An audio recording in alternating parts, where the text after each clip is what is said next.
The first thing you notice is the smell, the way old wood holds secrets, even when the windows are open. A wet sock musk, cold ash, something living that shouldn't be. The second thing you notice is the quiet, shaped like a held breath. Your hand is still on the door when you realize the door was open for someone else. Welcome to Mr. BlackWhisper. I agreed to watch the cabin because it felt harmless. My co-worker said her uncle's place was up near the lake, one road in, nobody around. Perfect for a quiet weekend after too many night shifts. I brought a duffel of scrubs and paperbacks and told my mother where I'd be. She laughed about bears and asked for a photo. I sent one. A small house, roof sagging like a tired shoulder, porch swallowed by pine. It looked like a held-out hand. The inside was what you expect.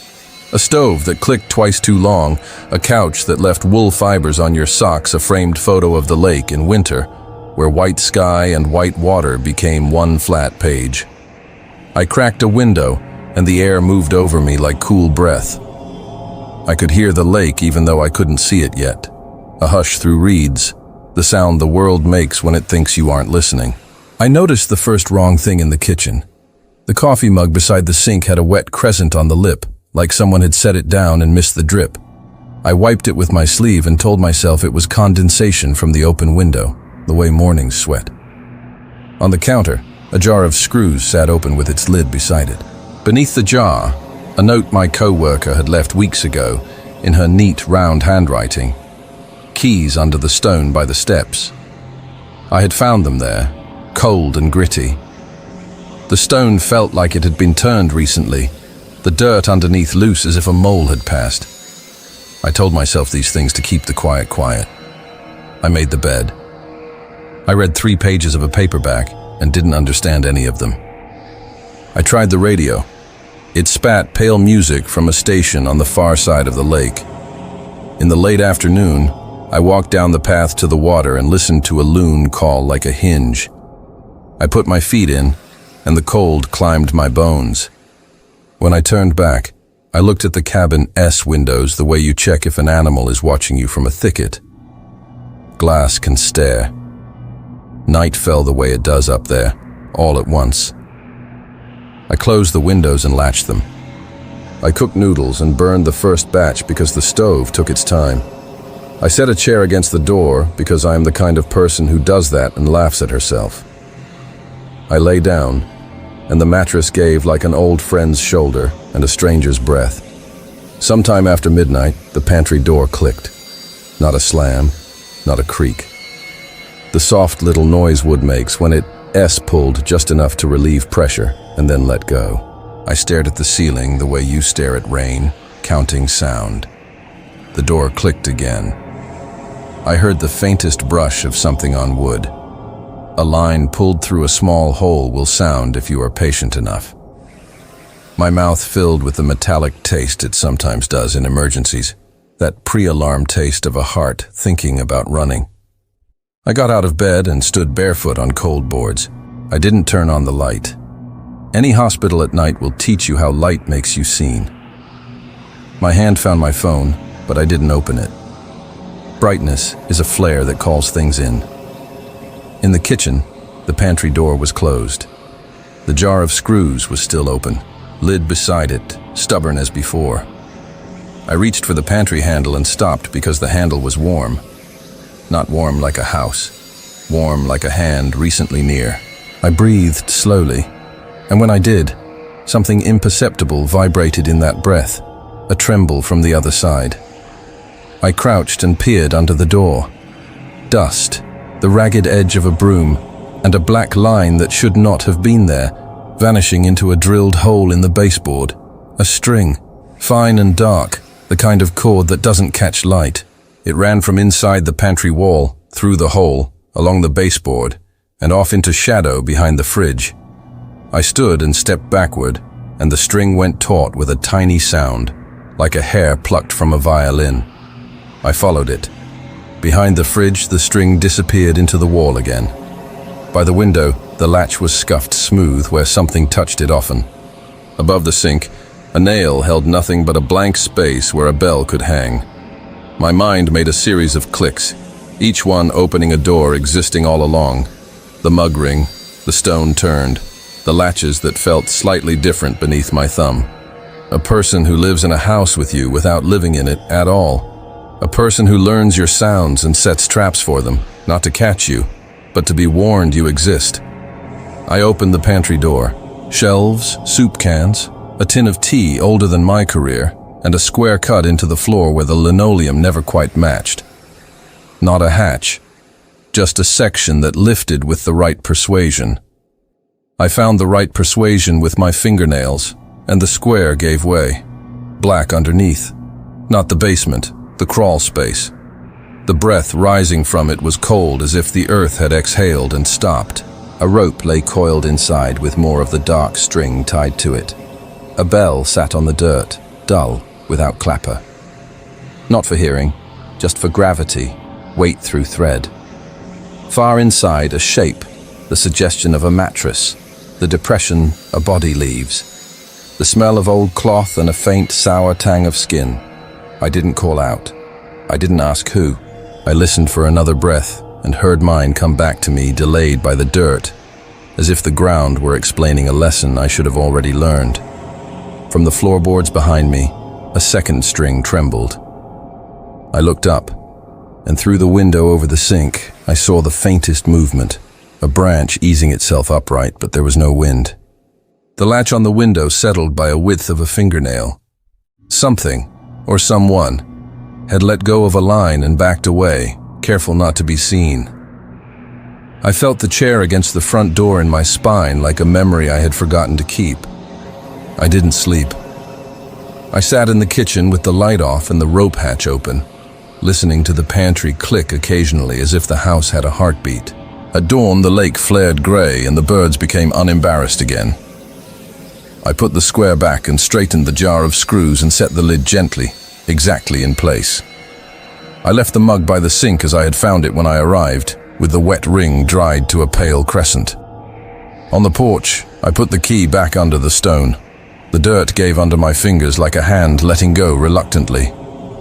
I did not look into the tree line even when I felt the specific half-sensation of eyes. In the hospital later, when someone's monitor went flat and the room filled with practice motion, I thought of how quiet the pantry had been between clicks, how patient a person can be when no one knows they're there. When my coworker asked if the weekend was restful, I told her the truth that kept me from sounding crazy. It was quiet. He had learned exactly how long I slept. The storm came in over the flats like a wall, rain cutting the air into cords of water you could almost gather with your hands. Highway crews scattered to turnouts and low shoulders where the ground didn't immediately melt into ditch. I took the county truck up the service road because the radio jotted down 3 words that mattered. Use the mile marker cabin. I had heard about it, the relic the firemen once used when lightning would powder a ridge and men needed a square room to ride out the burn. The door was supposed to stick but give if you leaned your shoulder into it. I leaned. It gave. Inside smelled like mice and old pine sap. A table sat dead center like it had grown out of the plank floor. On the wall, the logbook hung from a nail, a pencil on string. The last entry had been the year my father died, a hand that wrote with care and then never came back. The window was one square of cloud. I shut the door and the storm became a sound far away, like cheering held underwater. I could hear the highway even from there. Trucks thinning, cars sheltering behind trucks. 1,000 small decisions you learn after years outside. My jacket steamed off my shoulders. I set the radio on the table and it whispered static like a person asleep with a cold. I took the logbook down because routine frees the mind from inventing monsters. The pencil felt greasy from hands. I wrote my name, crew number, time, purpose, shelter from storm. When I signed, the page fanned, and I saw something that didn't line up with the year ink. The entry above mine had today's date. The handwriting was simple as a child's, careful. No name, just a line drawn under the word arrived. Beside it, written lightly twice and then harder a third time, 5 letters, don't whistle. The brain will sometimes do a childish thing when confronted with a rule. It imagines defiance to feel less owned by fear. Alone in the small square of wood with rain strafing the roof, a stupid part of me shaped my lips. The sound slipped out thin and tentative, not even a tune, just a bright line drawn in air. It trembled in the room and died. I smiled because the world remained the world. Then, through the square of clouded window, another whistle replied. Not an echo. The second sound came from higher, a little to the left, from the line of scrub that crawled the ridge. One short whistle, same not tune. I felt the skin on my arms take a breath and not exhale. I reached and turned the radio brighter. It hissed and said nothing. The second whistle came again, closer to the cabin, same pitch, answering mine and then insisting. A third whistle happened not from that same spot, but from behind the cabin, down the service road, where the ditch had eaten shoulder and made a black seam.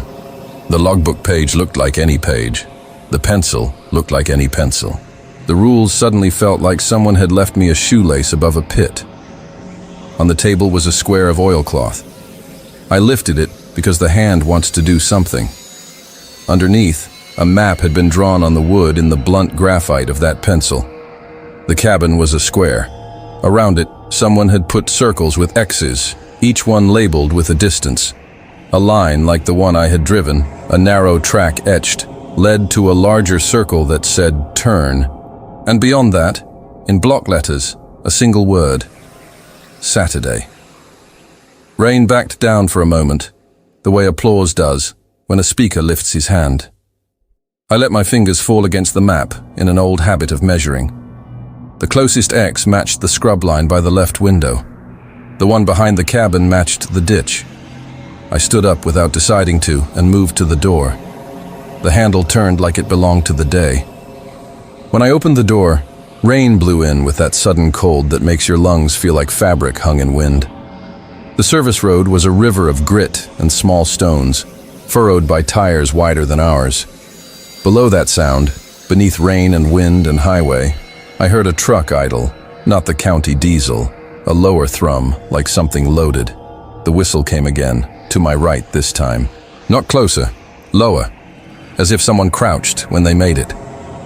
When I stopped moving, the idling stopped. When I stepped again, it started. The logbook page flipped back in my head and I saw the neat word written twice lightly and then harder. Don T. I closed the door quietly. The cabin clicked the way wood does when it remembers its shape. I lifted the floorboard because it was lifted before. Under the table, near the leg on the door side, a thin plank had a nail that sat slightly proud, not hammered flush. I put the radio on the floor and levered the plank with the edge of it. The board gave, and the dark mouth beneath looked like nothing until it looked like everything. I slid in on my stomach and pulled the board back, leaving a strip of light like a slit throat. Boots came onto the porch, 3 sets by weight, 1 heavier. A man cleared his throat not to speak, but to own the moment. The door handle turned without hesitation. The shoulder lean came and the door gave because it always does. Rain discussed things with the table and the walls. The boots walked around the room with the patience of men confident they have time. The radio hissed under my chest, and I pressed my sternum to it until my ribs hurt. Someone whistled softly in the doorway to the storm, and something out there answered again, lower now, closer. A voice, no words, just a sound made to hear how voices behave in small rooms. The table leg above me creaked as a hip touched it. A glove touched the map on the wood. Someone said that it was right where it had been left. Another voice said, Saturday is still Saturday, and I understood why the truck idled and why the circles had X's. The cabin wasn't a refuge anymore. It was a net. People were moved through these trees in bad weather because in bad weather nobody else moved. The whistles were not warnings. They were coordinates. They left like men leaving a garage. No hurry. The truck grieving as it turned, tires patting mud out of their own prints. The door came back against the frame. The storm practiced its voice again. I stayed where I was until the light strip thinned and went blue with late afternoon. When I finally slid myself out, my face had dust on it and my radio still hummed. I wrote one more line in the logbook because it felt like breathing to say something. I didn't put my name. When I drove out, I didn't look at the scrub. I kept my hands at 10 and 2 and counted the mile markers like prayers. At the highway, I merged into ordinary rain. I didn't tell my supervisor because it would be nothing by the time it could be something. I told myself I didn't whistle. I still sometimes wake when winter storms come in and open my lips to push out a note, and I shut my mouth with my teeth like a hand. There are people who make the weather useful. I booked the cabin because the price felt like an apology. Shoulder season, the listing said. A few hours from the city. A fireplace if you bring your own wood. A cell signal if you stand on the porch and turn your head. I needed 3 days to finish a report for a patient safety review. I imagined a table, a chair, a kettle, the background noise of rain and wind and wood and nothing else. The old dream of silence that city people believe until silence teaches. The lockbox code worked, and the door opened into clean. The kind of clean that is recent, that still smells faintly like the lemon note from a grocery store bottle. The bed was made tightly. The bookshelves had been dusted. On the nightstand, a folded card in a friendly script welcomed me by name and used my pronouns correctly. The property manager's number was printed at the bottom with 2 smiley faces. I set my laptop on the table and felt centered for the first time in weeks. The first wrong thing arrived as a kindness. When I went out to the car to get my bag, there was a second stack of firewood beside the steps that hadn't been there before. Dry wood, neat, ends cut square. I looked down the road and saw nobody. Maybe the manager had left it earlier and I hadn't noticed. The sky was a lid. I brought in the wood and told myself the night would be warm. On the second night, an envelope slid under the door with a soft papery sigh. It was unaddressed. Inside, a handwritten list of local trails, one marked with a star where you could see the valley. At the bottom, a note hoped I was enjoying the quiet. I smiled into the room and said thank you out loud, because it made me feel less like a person who didn't question kindness. Later, brushing my teeth, I found a short hair in the sink I would never grow. Brown, kinked at the end. I rinsed it away. My third morning, the kettle whistled hard enough to sound like fear. Outside, the fog stood hip-deep. I took my mug to the porch for signal. A text from the property manager arrived exactly as I turned my head. "Everything okay up there?" I said it was lovely. A response came too quickly, too casually. "If you need anything, I'm always around." I glanced at the road as if a sentence might step out of the fog. Back inside, the folded card on the nightstand had been moved from its neat center to the corner, as if someone had placed a glass and then thought better of it. Work is an anchor until it isn't. The language in my report blurred into one long apology for what is human in systems built to pretend otherwise. I stood, stretched, set my mug in the sink. The mug was warm the way porcelain holds. The front door breathed against its frame softly, a wood complaint. I stepped into my boots and opened the door because the only way out is through. On the porch rail, a new thing, a key on an elastic loop, the kind gym teachers used to wear around their wrist. Attached to it, a stiff paper tag with a single word in thick black marker. Basement. The listing had not mentioned a basement. I went back inside without taking the key. The envelope lay on the table like an extra place setting. The leather of my laptop case creaked in the quiet. I made myself select words with my fingers. A minute, maybe 2, and the softest sound from below me, so gentle I thought I had misheard it. The scrape of a chair leg being moved back into place. There are shapes you only recognize after you've looked away. The rug under the table had a worn trail across it that didn't match how I moved in the room. The rug was anchored by a heavy chair. The chair's back leg had been scraped raw where it met the floor, as if someone tugged it daily. The paneling on the far wall stopped an inch above the baseboard and resumed on the other side of the curtain, leaving a square the size of a return vent. Except the square had hinges. I knelt. Dust gave under my knee like a sigh. The square was latched from the inside. Not a lock, the loop of a hook and eye resting. Through the seam, air moved cool over my knuckles. The basement key rested outside on the rail as if I could be convinced to ask permission to enter my own fear. I stood up, and the house stood up with me, its boards ticking softly as if joints were being rolled. I walked to the porch. The fog had thinned to strands. The key lay where it had lain. I took it because leaving it felt worse. The stairs to the basement were outside, under the porch.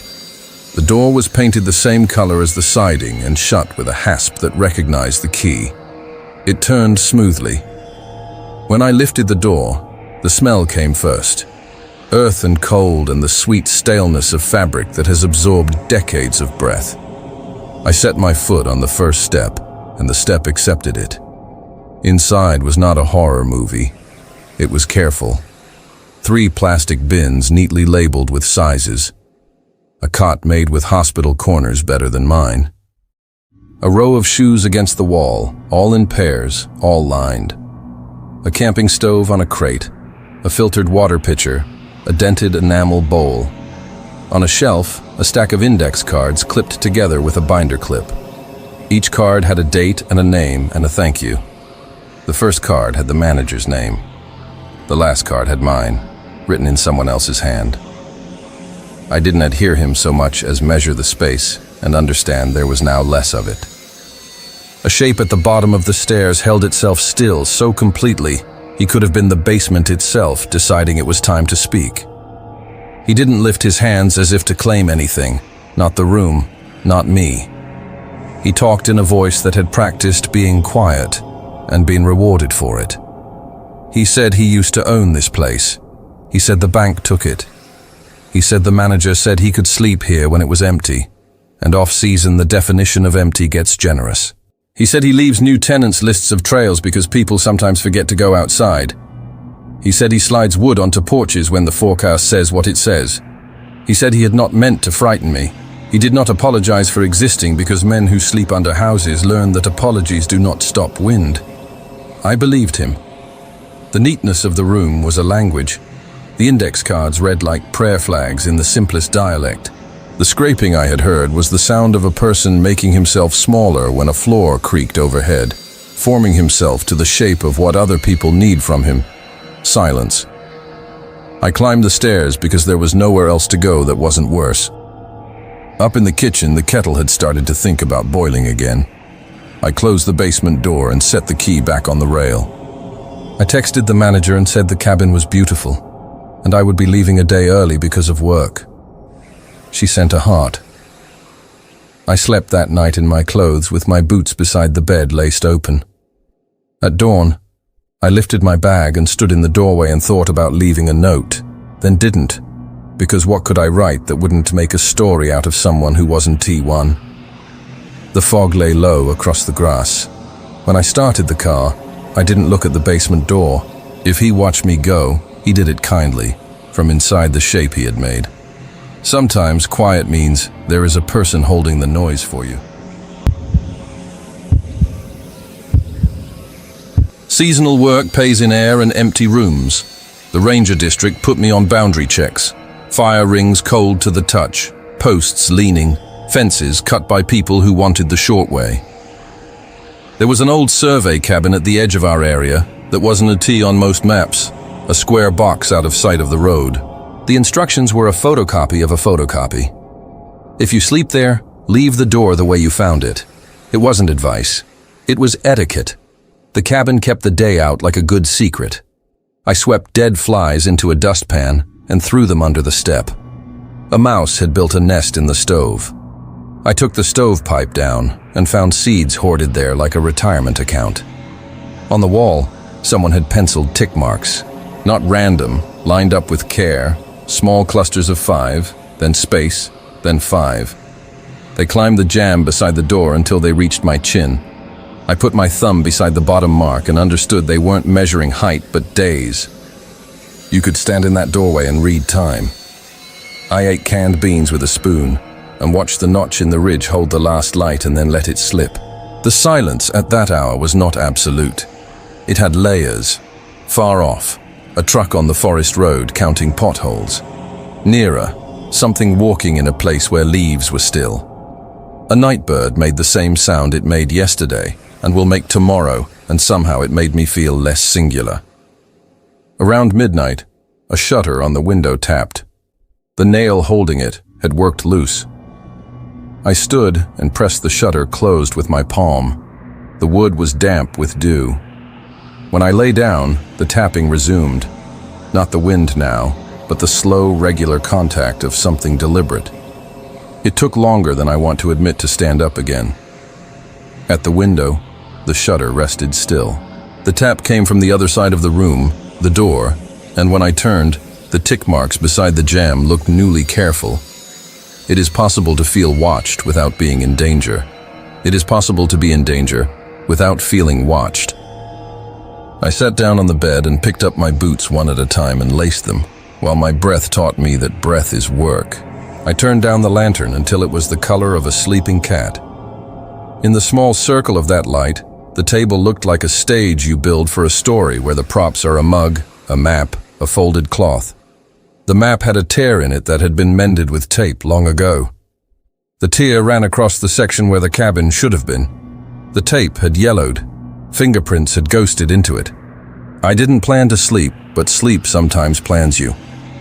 When I woke, it was because the feeling of being watched had changed into the knowledge of being seen. My eyes found the window because the body is old and knows where to look.